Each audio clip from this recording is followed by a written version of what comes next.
Howdy, my name is David Wicker.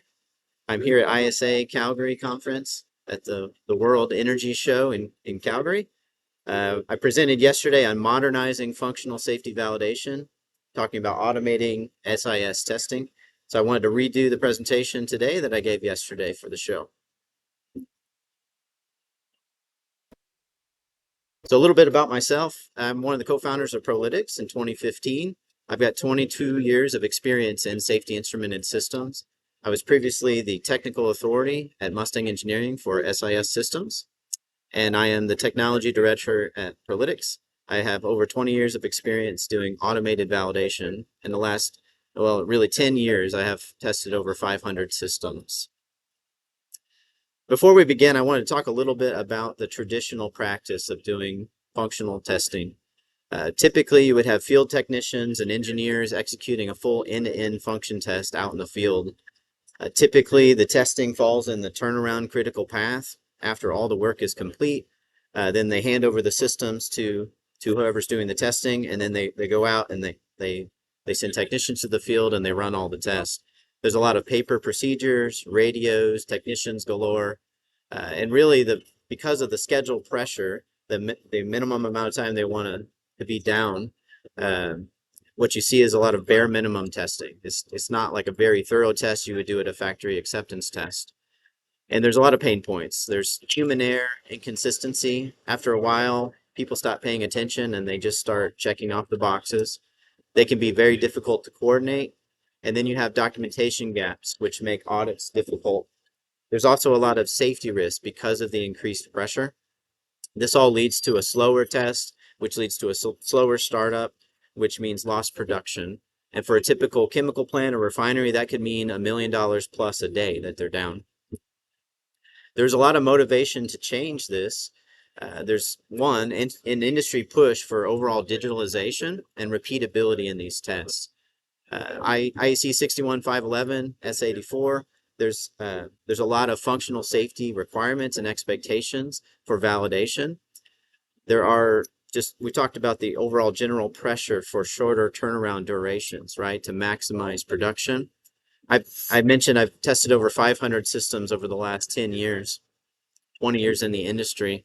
I've never tested a system where we didn't find discrepancies between the design documents, what's supposed to happen, and the way the system is actually programmed to respond. Those gaps can remain in a safety instrumented system for years undetected because the frequency of activation is very low often. So we've talked a little about the traditional practice. Now I want to shift and focus on what is the modern practice? What are people doing today? So they've shifted towards automated validation. Instead of doing everything manually with an army of technicians, now they're automating the logic validation, loop validation, and even online monitoring and reporting during production to get additional value. I'm going to talk in a minute about segmented testing, also known as testing in parts. This is where you don't have to test everything end to end from the initiators all the way out to the final elements. The safety standard allows you to test it into pieces, put it together to take full credit. You can also decouple your instrument calibration from this testing activity and do that on the run, further reducing your outage duration and technician needs. And then everything, if you do an automated validation, ideally you want automated reporting and audit trails. This provides traceability so you can prove exactly what you tested and what the system response was. This is our strategy at ProLytX for tackling segmented testing for a control or safety system. Below in this diagram, you can see the safety instrumented system in red, the distributed control system in blue, and then the human machine interface in green. You can see smart devices and non-smart devices wired into these systems, along with feedback from the final elements. This might be a valve with close and open limit switches or position transmitters, or an output to stop or start a motor with run status. So we have 3 products at ProLytX that focus on doing automated testing and validation. I'll start here at Test Drive. Test Drive is an automated procedure-based validation tool that does automatic logic validation for any platform. Our software is platform agnostic, and we support all of the major SIS systems that are out there today. You're allowed to do logic validation on the logic inside of this box, and then couple that with I/O validation on both the inputs and the outputs to get overall test credit end to end. We layer on top of this our ProSmart package. This stands for System Monitoring and Analytics in Real Time. This package will monitor the system in production, automatically detect when trip events have occurred, and report on those. This allows you to take online test credit, reduce your scope during an outage, and also identify bad actors, get accurate valve stroke times, document sequence of events. Is very helpful for tying back actual real life data to the design. What's this look like from an architecture standpoint? This simplified diagram just represents how we typically would do this during an outage. The automated software, test drive and/or loop drive, would sit on a laptop that's connected directly to the process control network. This is a temporary connection. It communicates directly with the safety instrument and system or control system, and also the smart devices. You can either do testing on the loops and check the loop integrity and the configuration of the devices according to an instrument index, specifications, or you can run tests on the logic to verify that the configuration of that box, the safety instrument system or the control system, matches your design documents. This is often connected to level 2 or higher, often all the way up to a business network with additional servers that provide online monitoring and reporting, so you have some visibility into the operation of your safety instrument and system. So if you do automated testing, traditionally your workflow looks like this. The turnaround work finishes. At some point you have what's called mechanical completion. So the work is done, but before you can start up, you need to test everything to make sure it was done properly and it's safe to continue. So traditionally, you would do a manual loop testing. You would send technicians out to the field, hook up directly to the devices and drive signals. They would do this in a coordinated manner in order to do a full end-to-end test and check all the wiring integrity and check the logic execution. At some point, there's a crossover, and you would start doing manual function testing all the way out to the final elements, verifying valve closure, proper stroking. At the end, there's handover and startup. Well, switching to a more modern automated workflow, you can completely pull the logic testing out of your turnaround. You do an automated logic test outside of the turnaround window, fully document it, much higher quality, much more thorough test, and also faster than the traditional workflow. Combine that with an automated loop test that you can start even in the middle of turnaround prior to mechanical completion to find problems, go out and fix those problems before the official loop test, and then do an abbreviated manual loop test. The difference in the schedule, say you have savings here, could be 2 to 4 days in our experience. All the difference in the handover and startup, traditional versus automated, that's the optimization, and that's where owner-operators can make millions of dollars. Talking in specifics then about test drive for doing segmented testing, automated logic testing. Test drive is a procedure-based logic validation tool. It's templated and vendor agnostic.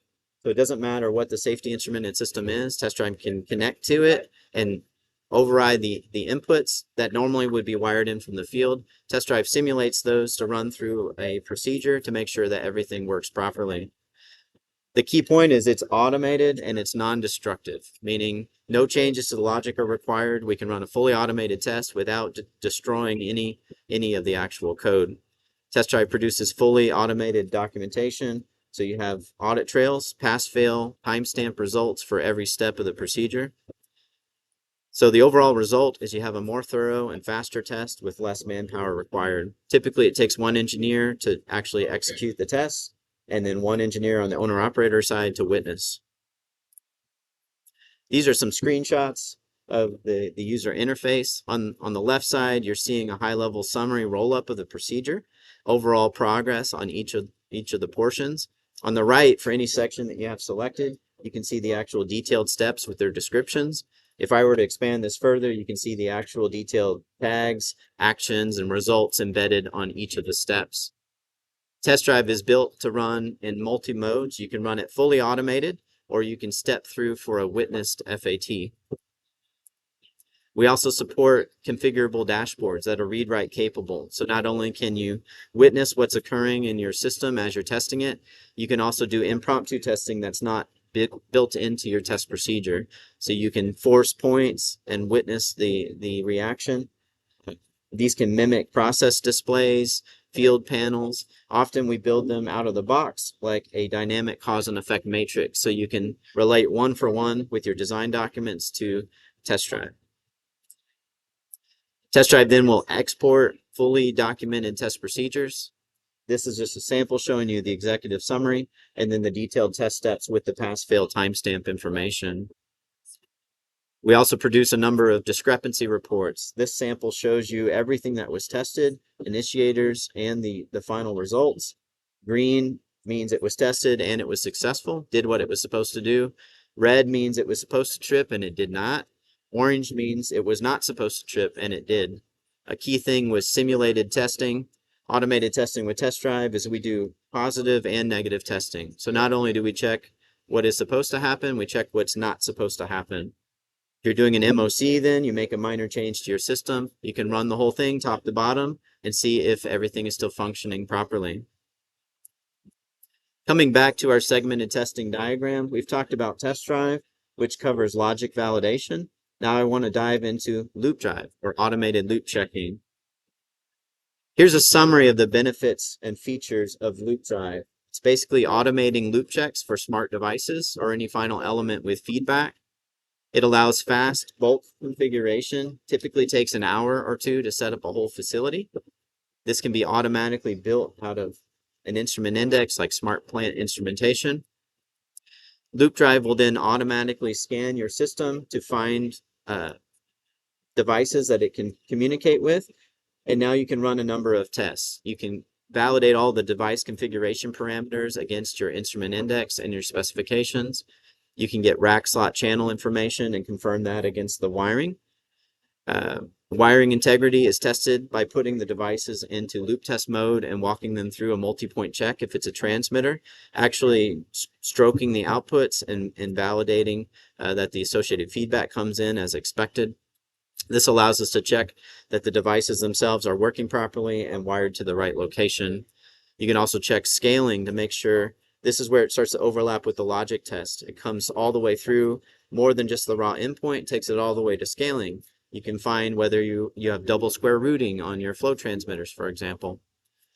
Overall, loop drive tracks loop test progress, including a combination of manual loop checks that are performed, and gives you the same pass-fail timestamp information that we have in test drive reports. Again, the user interface looks very similar to test drive. You build out templated tests. You tell loop drive which parameters on each of the devices are important to you and the response that's expected, and then you can run your loop tests and any groupings that are beneficial for you.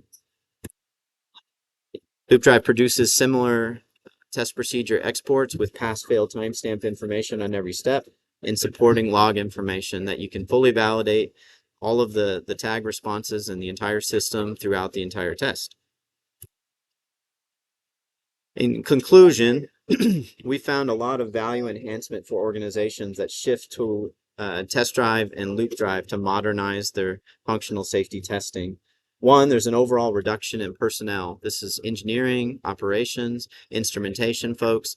It takes far fewer people to execute an automated test than it does a traditional end-to-end function test and loop check. Overall quality is largely increased. Instead of doing the bare minimum testing that's typically done during a turnaround because of schedule pressures, you're doing a full FAT, factory acceptance test quality test, every outage. This reduces risk, reduces failure on demand, and ensures your system is available to perform when it is needed. And then overall, with production, you're going to see reduced downtime. Big savings from just segmenting the test, moving work out of the critical path of a turnaround and doing as much as you can before. Huge savings. And then further speeding up loop checks with automated testing, finding problems even before mechanical completion saves even more time. And then the overall automated execution without sending instrument techs out into the field saves a lot of time and money. Our clients are confirming savings anywhere from a half a day up to 4 days using a combination of test drive and loop drive, which is, $500,000 to multi-million-dollar savings. And these savings repeat. So every time you have a turnaround, these products live with the system throughout their life cycle, and you continue to reap benefits even through management of change, and then every outage in the future. So I hope that was helpful for you and educational. This is a repeat of my presentation I did at ISA Calgary, presenting from our booth, but please reach out to us if we can be of assistance to you. Let us talk.